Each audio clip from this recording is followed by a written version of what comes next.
Anusha and I'm currently in my first year of medicine at King's College London, and this video is the first video of a series that I've prepared that will hopefully help some of you guys with BMAT preparation.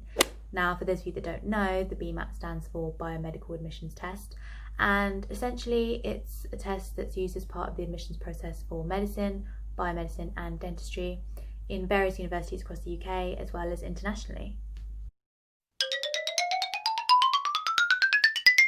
Now, not all medical schools look at your BMAT score or require you to sit the BMAT, but as of 2019 there are 7 medical schools within the UK that require you to sit the BMAT, and those are Imperial, UCL, Oxbridge, Cambridge, Leeds, Brighton and Sussex Medical School and Lancaster. Now, the University of Manchester and Keele also require you to sit the BMAT, but only for overseas students, and again they're quite selective with that, so I would be sure to check out the website for more details regarding that. So there are 3 sections to the test, each of which test you on different skills that you're going to need throughout medical school as well as once you qualify. Now I'm going to be covering these in 3 separate videos, but just for an overview, you have clinical aptitudes and skills, which is marked out of 9, which is a combination of comprehensive and maths questions. Then you have the scientific knowledge and application, which is also out of 9, which is essentially physics, maths, biology and chemistry, which I'll go into more detail later on. And you have the written communication, which is an essay, which is marked out of 5, and then the highest you can get is an A in terms of SPAG, which is spelling, punctuation and grammar. I must point out this year, because of COVID, there's been some slight changes to the formatting, the question types and the number of questions, so make sure to check those out on the website, and I'll be covering those in my videos as well. Another point to note is that you can only sit the BMAT once per cycle, similar to the UCAT. So there's 2 sitting cycles you can choose from. You have August and October. There's not really much of a difference between the 2. Just something to bear in mind is that if you do sit it in October, you will not get your score before your uni, they'll get it before you, because you'll have sat it after you've sent off your application. Now, for medicine and dentistry, the deadline for that is October the 15th, which is soon by the time I've uploaded this video. Best of luck to those applying. Starting off with Cambridge and Oxford. So both of these universities have a collegiate system, so it's quite hard to pinpoint out how they use your BMAT score because each college will look at your application differently. Generally for Cambridge, it isn't the most weighted factor. They just usually use it as a deciding factor post-interview whether or not they'll take you, whereas for Oxford they use it when choosing who they call for interview, so it plays a slightly more important role there. The averages change yearly, so I couldn't possibly give you a concrete score, but usually they put averages for interview candidates on their website, so I'll plug the link below for that. Next we have UCL, which look at all parts of your application, but those with a higher score tend to get called to interview earlier.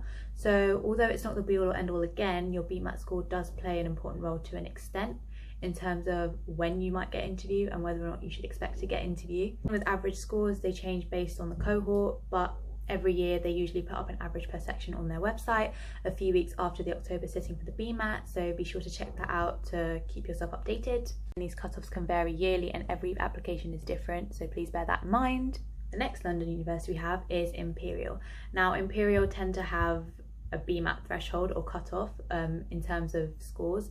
Based on your score, they'll decide whether or not they take you for interview. Again, this can change yearly, but usually they put up on their website a few weeks after the October sitting. So next we have Brighton and Sussex Medical School. Now what they do is they take your BMAT score and give it a rank out of 28, so 9 for each of the first 2 sections, and then a 5 out of the 2 categories for section 3, which is the content and the SPAG. They then rank all of their students out the score of 28 and then work their way down when filling places for their interviews. So unless you have a contextual data or evidence, usually they have a cutoff for that as well, which they have on their website. I'll plug that link below too. With Leeds, again, the candidates are based off of their BMAT scores and ranked for that and when they get interview, but it isn't the deciding factor, and usually they take into account any mitigating circumstances or anything brought up in your personal statement or your reference.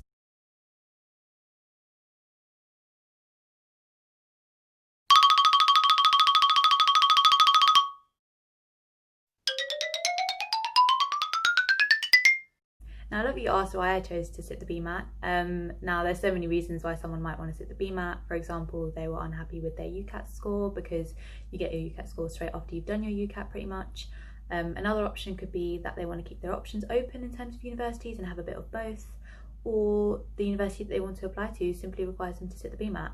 I sat the UCAT because I wanted to apply to King's College London and Queen Mary University of London, and I was also considering Cambridge, so I knew that that required me to sit the BMAT, and so I was willing to sit both. This certainly isn't the case for everyone, and it's not compulsory. However, if you do decide to sit both, then make sure you leave enough time between your UCAT and your BMAT so that you can work on the 3 R's: reflect, recuperate, and revise.